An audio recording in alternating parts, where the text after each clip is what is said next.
50% of coronary disease comes to us as a heart attack, and 50% of heart attacks are sudden death. Everybody thinks it's not going to happen to them. Not true anymore. We see people with heart attacks in their 20s and 30s, and not rarely.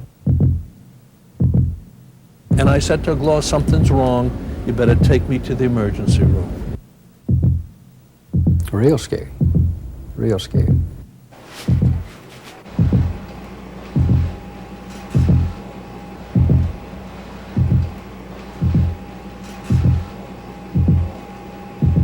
This year, more than 500,000 Americans will die of heart attacks. Countless others will be disabled by them.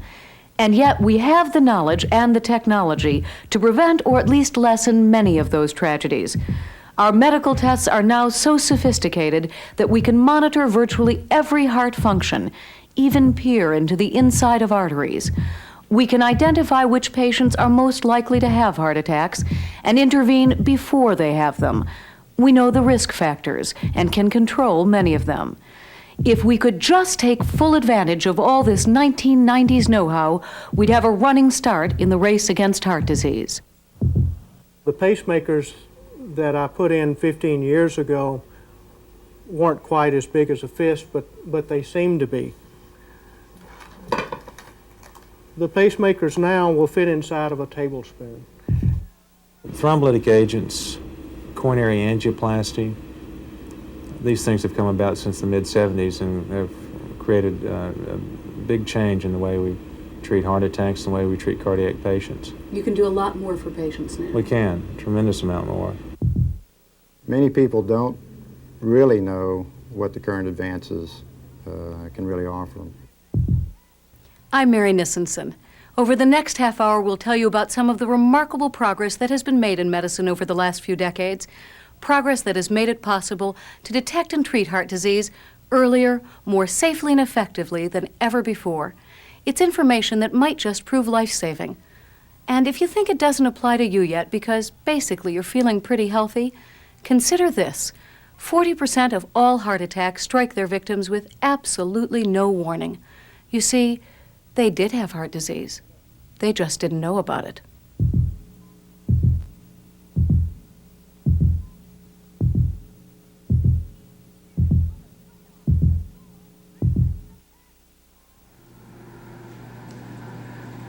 Of the catheter, we put a flexible guide wire.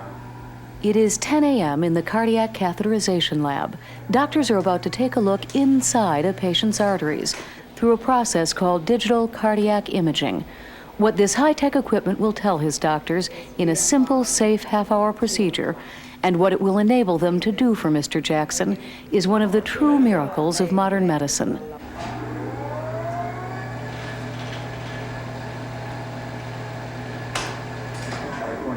What we're doing is we're introducing a catheter, a small catheter into the groin and threading the catheter through the aorta into the area just above the heart.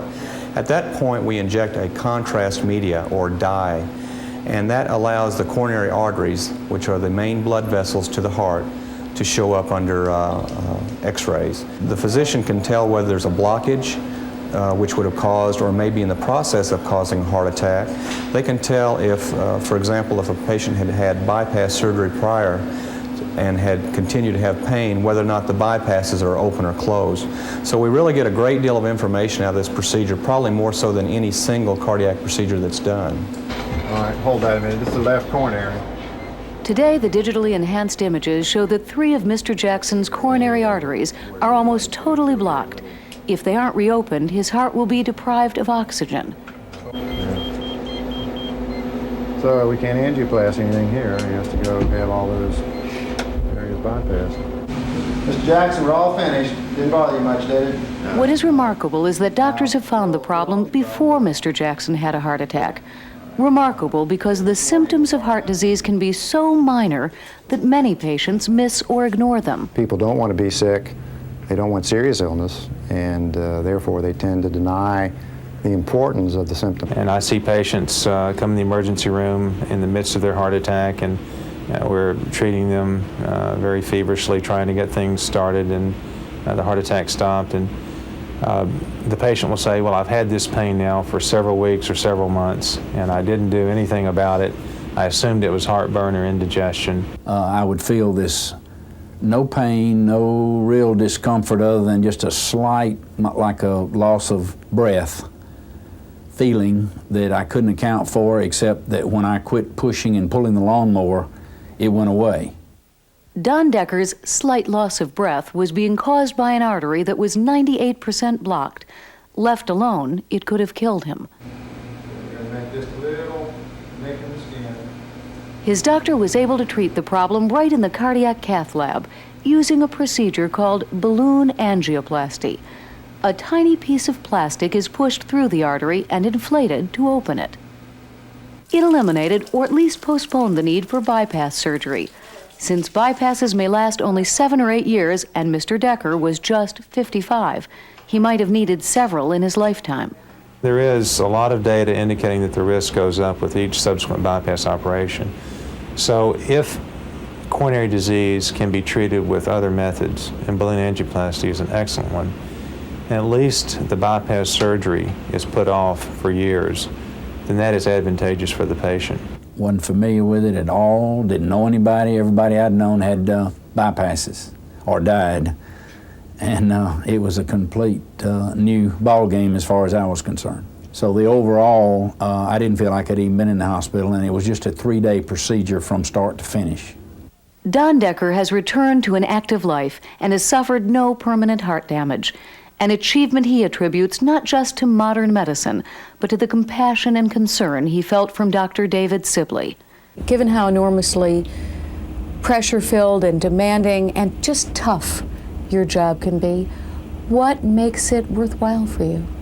No, it's the patients. They are just wonderful. If I had had any uneasy feeling with him in our interview, I could have easily just said, no, I'll get a second opinion, or I'll attend to this later.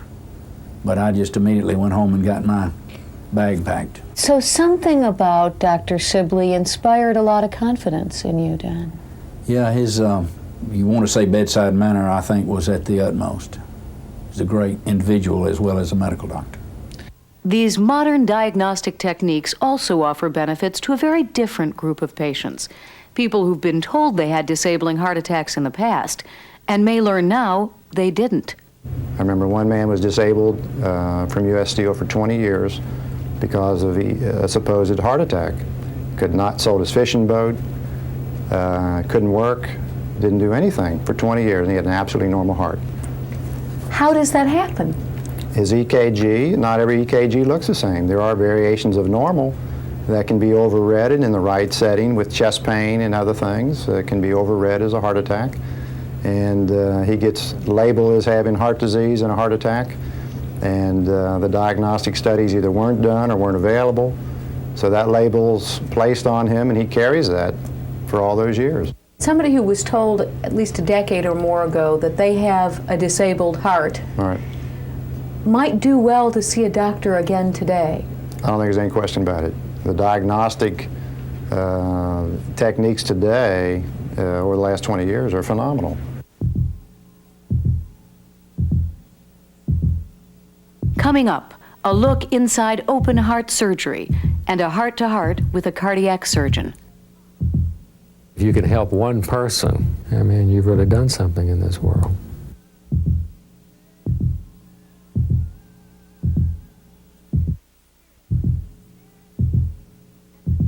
What concerned me is what would my future be like? How much would I be handicapped? How much would I be slowed down? In 1989, Abe Cooperman had a double bypass. 2 veins were taken from his legs and rerouted around blocked heart arteries.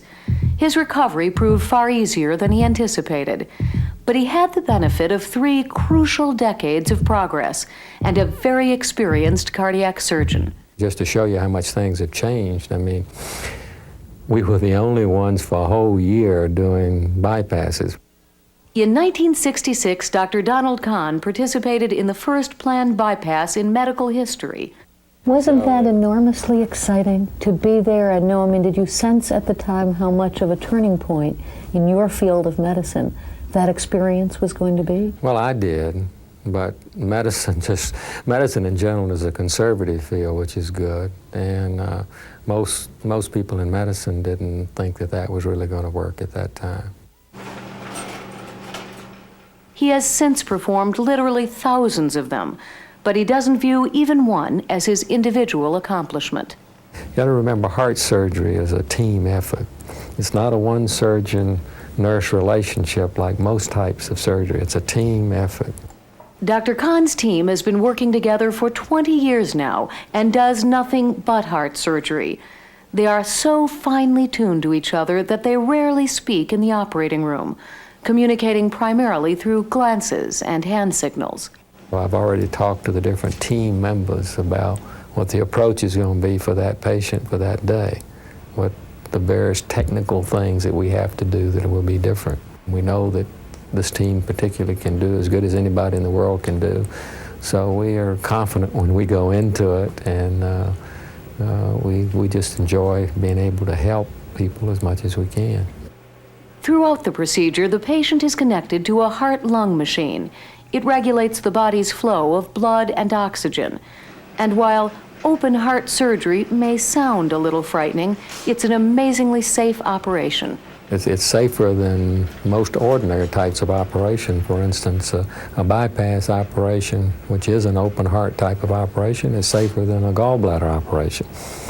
The reason for that is that the real stress of an operation is the post-operative period. And when you're going through the post-operative period after having your heart fixed, you've got a normal heart. The ordinary patient with a bypass, the coronary bypass operation, the risk is 1 or 2%. So that's actually quite low, really. Yes, it means it's 98 to 99% that you're going to do just fine. Today, most bypass patients spend the first few days after surgery in a cardiac intensive care unit. In roughly a week, they're able to go home again. Abe Cooperman had been out of the hospital less than 2 months at the time of this interview. We've had a number of friends recently who have had bypass surgery, and each one has done beautifully. But thank God he really surpassed them all, and they've all been amazed at his recovery. If anybody has any fears, any pains or anything, go to a cardiologist, have yourself checked, and if they're good, take their advice. Don't be afraid. Have the surgery. Absolutely. Because I'm looking forward to going back and doing everything I did. And actually, the process of getting healed is up here. The Coopermans say they're looking forward to many more years of love and health with each other, their children, and their grandchildren. A very different outcome than they might have expected had Abe had his heart attack just a few decades ago. My father at age 65 had a heart attack, and he went in the hospital. 10 days later, he had a second one and died. And I firmly believe that what he died from is what I had. The same identical thing, and had that not been corrected, I would either be an invalid today or I wouldn't be here. Absolutely. I have a little sign on in my office over there that's one of Emily Dickinson's quotes about, I mean, if you can help one person, that's significant. And I look at every person just that way. I don't look at the group, I look at every person individually, and if you can help that one person, I mean, you've really done something in this world.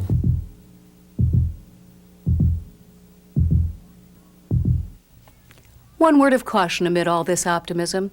You know, none of this progress really means anything unless you live long enough to make it to the hospital. And 50% of all heart attack victims don't.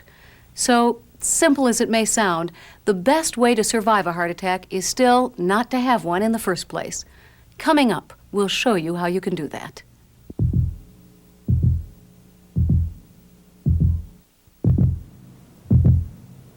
I think ultimately the real thing is prevention.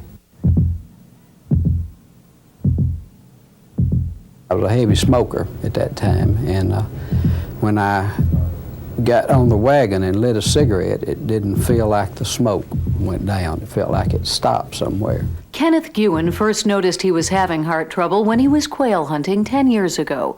And while he did quit smoking, even a triple bypass didn't persuade him to permanently change his lifestyle. Well, for a few years, I watched my diet carefully and I walked a lot. And then I decided, I was fine, and I got kind of sorry. Did that for a few years and then ran into trouble again.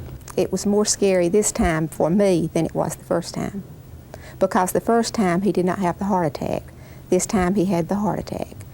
Doctors were able to stop Mr. Guin's heart attack in progress, but he had to have a second bypass operation and the kind of change of heart that you get from yourself, not from your surgeon. You need to be part of the team. You need to be in partnership with the people who are treating you. It's a two-way street. It's much easier to take care of somebody in a collaborative fashion. Are you having any discomfort from your incisions, from your surgery? Not at all. Kenneth Guin formed that partnership with his cardiologist, Dr. Robert Martin. Together, they were determined to make him well again. When you have people come to you with an illness and then trust that you're going to do the right thing, I mean, that is an awesome responsibility. And so we try to convey our concern and our compassion with them just as though it were one of our family members. That's very important. I spent a few years there that I didn't see a cardiologist because I just, I didn't develop the relationship that I have with the present cardiologist, Dr. Martin. Oh, it just makes you feel better because I think you feel so alone, so helpless at a time like that. And the support of your doctor can really help you. Since then and now, I've lost 21 pounds. I'd gotten too heavy, and my eating habits were bad. Had no exercise much except in the store. I'd start a walking program, and then I'd quit, and I'd start and quit. I'm walking about 5 miles a day now, at least 5 days a week. I think I've changed my priorities. Before, we thought that we couldn't leave our drugstore for anything, that we had to work night and day. But now we don't miss the opportunity to go places. Life's more precious to us now than it was, I think. The Guins say they're trying to pass that message on to their children so they'll take care of their hearts in their early adulthood. Tom Long's father did the same for him. Unfortunately, he did it the hard way. My father died at age 54 from a heart attack, and his father before him. So it was just a matter of time before I'd end up on the table. I'm just like most other people my age, fast foods, and didn't care too much about cholesterol and sodium and that type of thing. But back in the summer, I experienced in my office some symptoms that we felt like were cardiac related.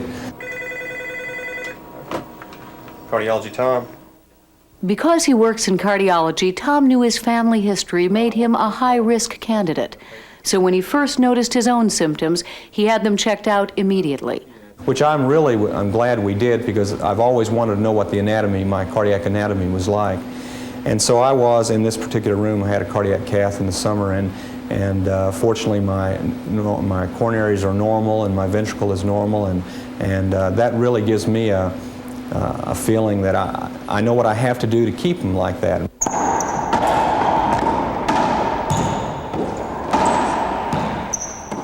Today he exercises regularly, has changed his eating habits, and is taking medication to lower his cholesterol. He calls that taking control of his environment and taking responsibility for his own health care. It is important. The environment, people really need to pay attention to that in terms of their diet, their exercise, their mental attitude about their health care. Well, one thing they have to understand is that what they're doing right then may not affect them for a year or 5 years or 10 years, but it ultimately will affect them. Well, what you're really reaching out for is preventive medicine. Right. At this point it is preventive, because I know what my coronaries look like. I can say, well, I don't have disease now, and I'm going to take all the steps environmentally that I can to prevent me from getting that disease.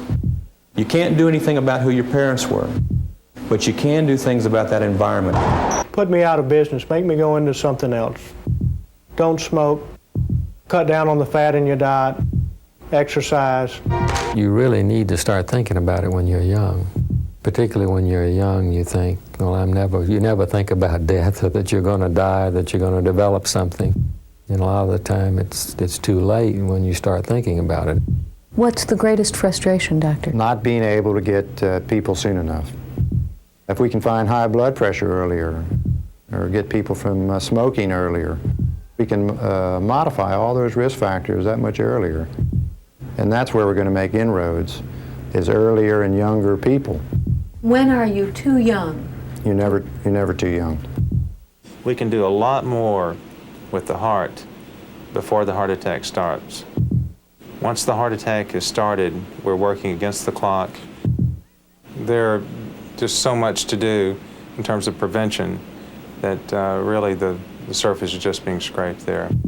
That's where the future lies in cardiology, is prevention of these problems that are so devastating to individuals and families in our country. And I hope by the time my children are my age, a lot of progress has been made in that area. That they won't have to fight the disease once it's happened. They'll be able to keep it from happening at all. Right.